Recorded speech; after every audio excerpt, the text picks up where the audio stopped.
Here shall we live in this terrible town, with the price for our lives shall squeeze them tight like a fist, and walls shall have eyes and the doors shall have ears. Oh, we'll dance in the dark, but they'll play with our lives. And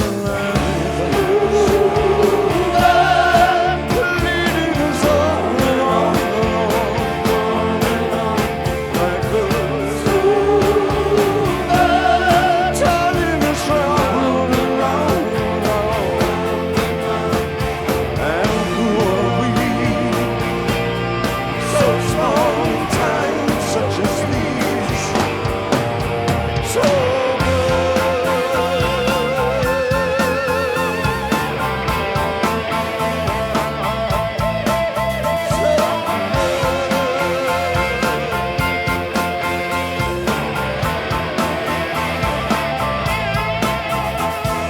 these are the days, these are the strangest of all. These are the nights, these are the darkest of all. Who knows? Echoes in tenement halls. Who knows? Though the years snare us all,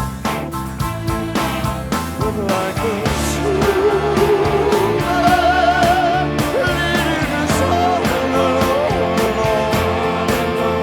like a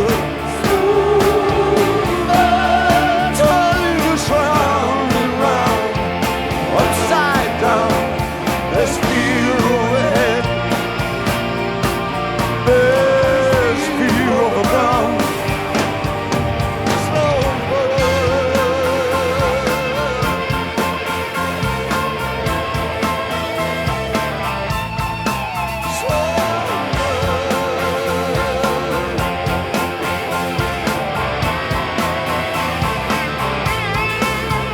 like a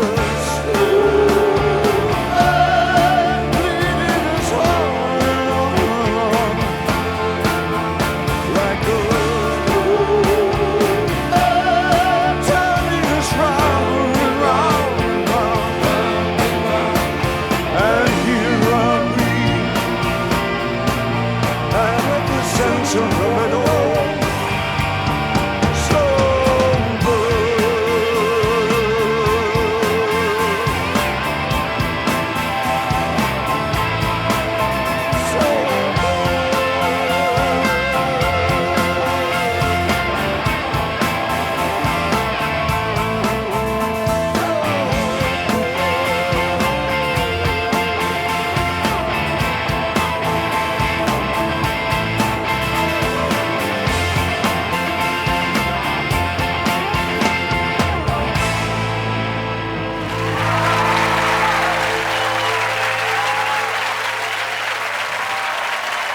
让你们好听这一唱歌。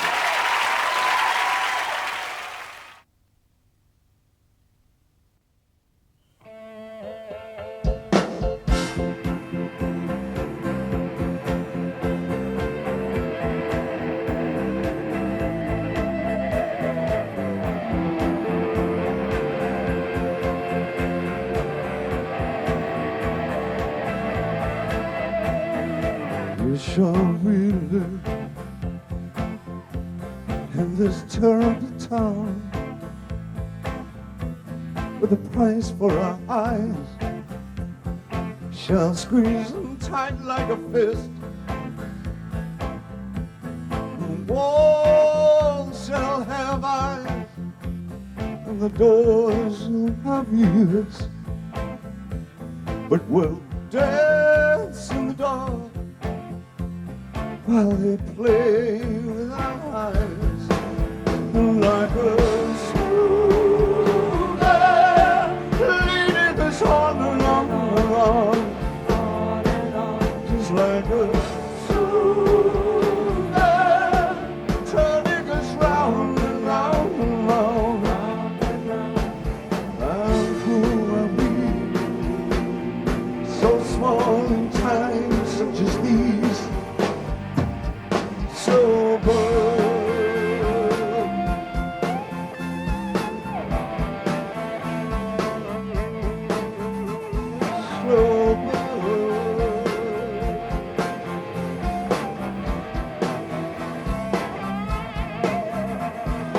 these are the days, these are the strangest of all.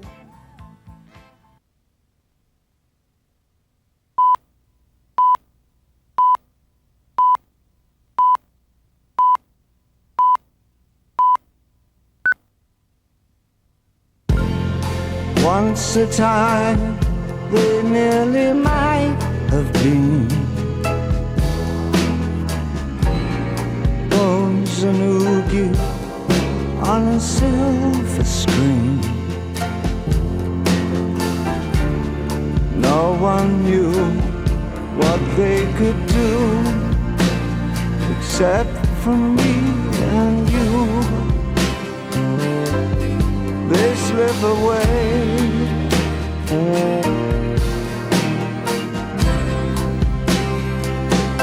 They slip away.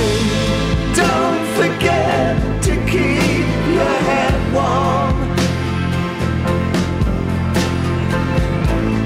Twinkle, twinkle, punk of light.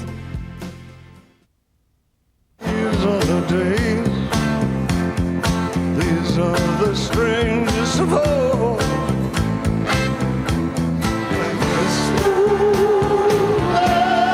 Leading us on and on and on. Oh, who are we? So small in times such as these. Slow burn.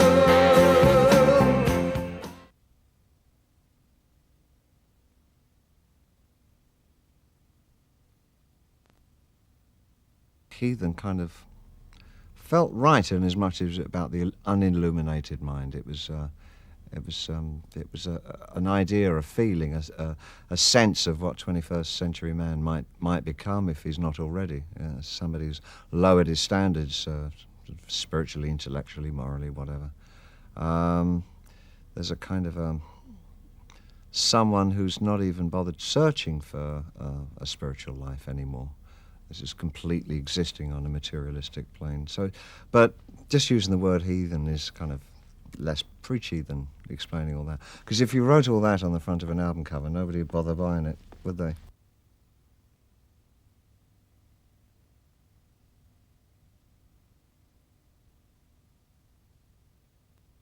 I actually have been talking with Tony about recording this album for, it's got to be nearly 4 years now. But it really never felt right for me to do it. I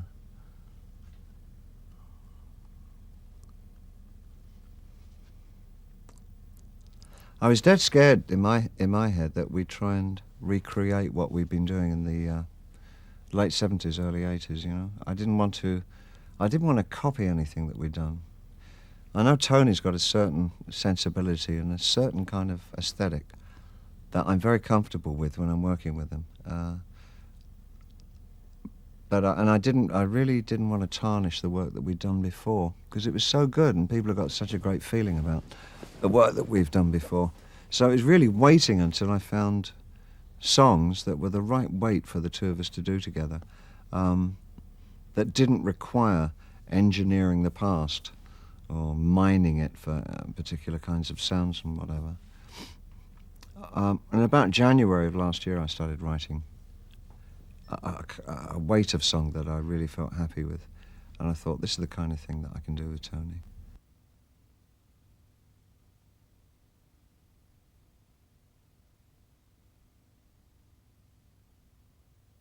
I now think it might be one of the better albums I've done. Oh, what's the cliche? It's the best album he's done since Scurry Monsters. Well, I don't know about that, but it's a really good album. I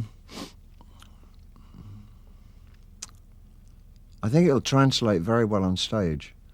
I'm really excited about making it a stage album. I'll be doing shows later next month. Can't remember which month. Shortly, anyway. I'll be doing stage shows shortly. And featuring a lot of songs from this album. I'm fully prepared to bore the pants off anybody who cares to listen at the shows.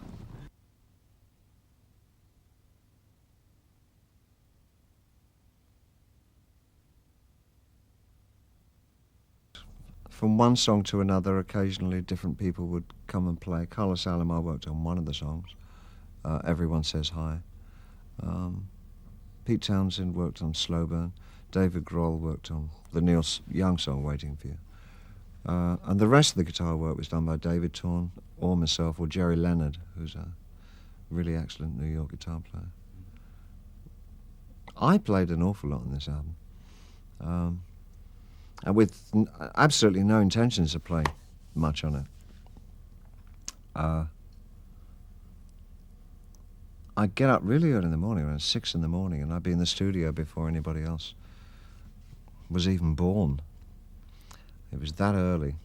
How early in the morning was it, David? And I'd sit there with the keyboards and I'd figure out all these different sounds and kind of, I like that string sound, and I'll combine it with a bit of that. A lot of it was presets that the factory actually builds into the synthesizers, because I couldn't be bothered to change the sounds and program myself. So I just picked what I could find.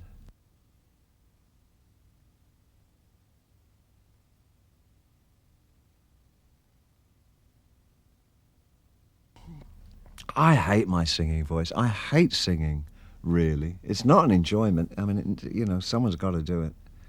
I like interpreting songs. I guess that's what it is about the whole process. I like writing, firstly and foremostly. I would give my right arm, maybe not my right arm, I would give somebody's right arm if I could find somebody to sing all my songs for me. I really would. It would be great to say, here's your next 7, But, I guess it comes with the territory when you're a singer-songwriter.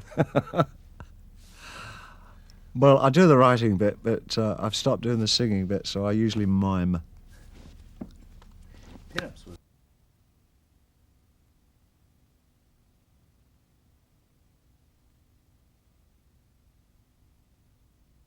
Slip Away. That's actually one of my favourite songs on the album, is Slip Away.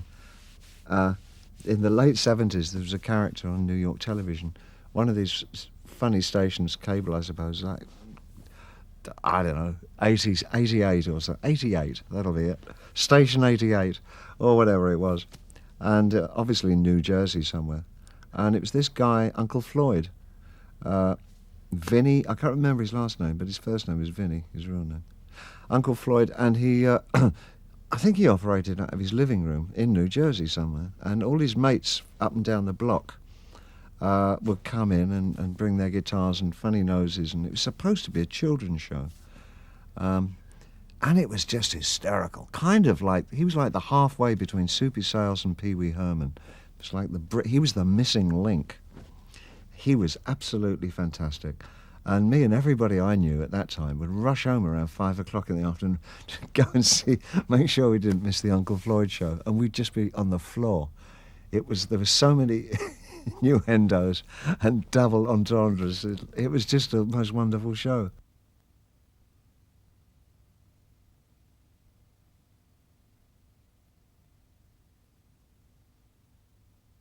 The last song that I chose to sing that wasn't mine was by the legendary Stardust Cowboy, who's a stablemate of mine in 1968-69 on Mercury Records.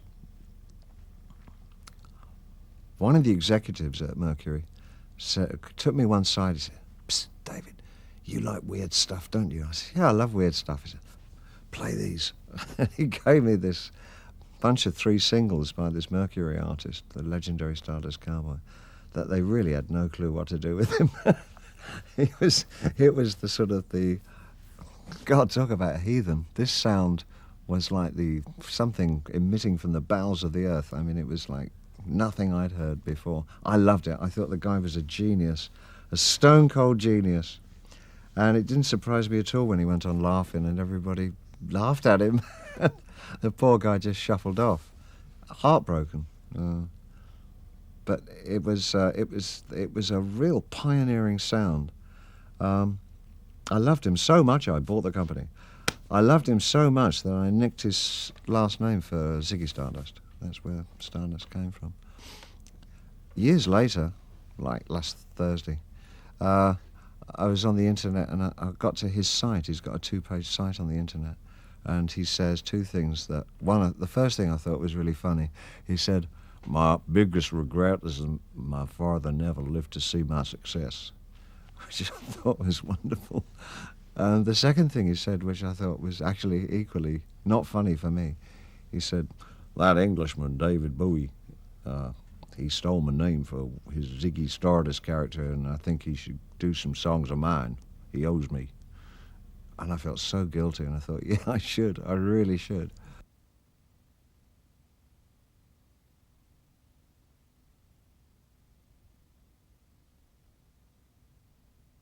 Funnily enough, we started off doing an ad for the album, and what we did, we chose to do slow burn. So I kind of did a storyboard as a thing.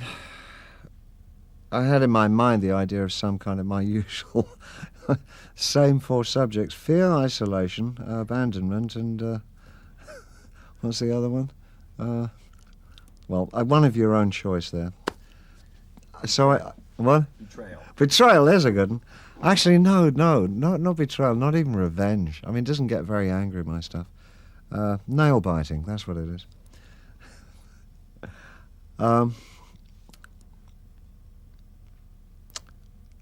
And I've got. I don't really want to give it away because it's so cute on its own. I don't know. There's something very domestic about it. It's domestic science fiction. It's very cute. It's got a good punchline in the end. And the shoot went so well that I believe we might have made a video's worth of stuff out of it. All shooting from the hip, because after we'd shot the storyboard per se, as the ad required, there was nothing else left to shoot, so we just made up stuff. Which is how we used to do it in the early 70s. There was none of this, it's $1 a second, and that's cheap. It was good shooting from the hip like that. I enjoyed that. I hate making videos. It's really boring.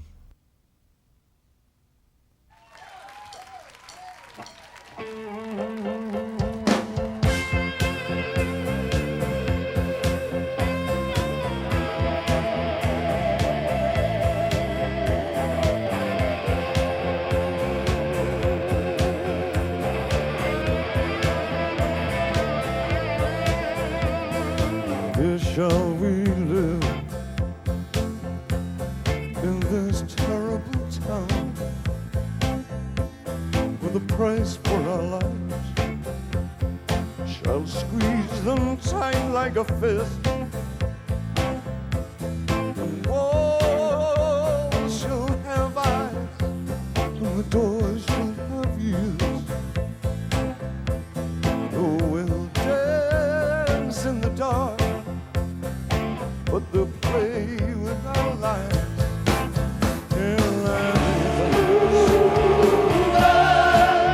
Leading us on and on and on, like a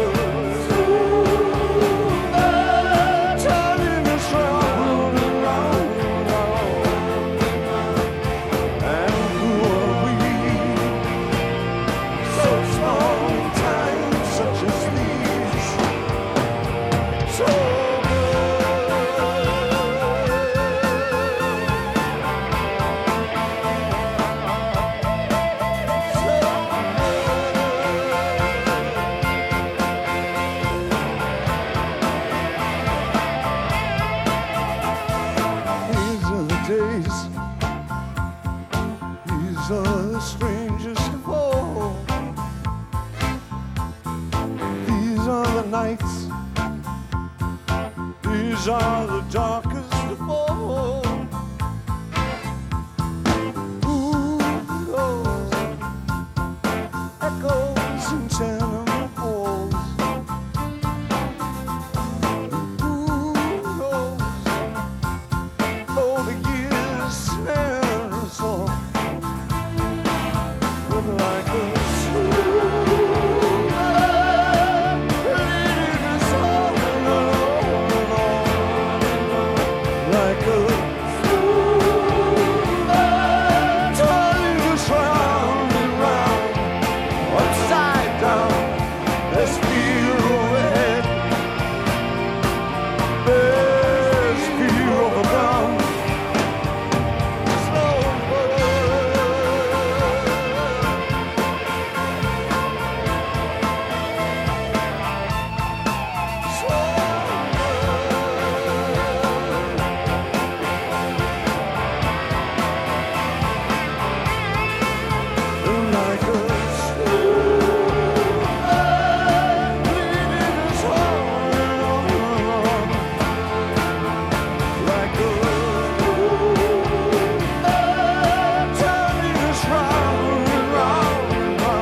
Thank you very much indeed. Thank you.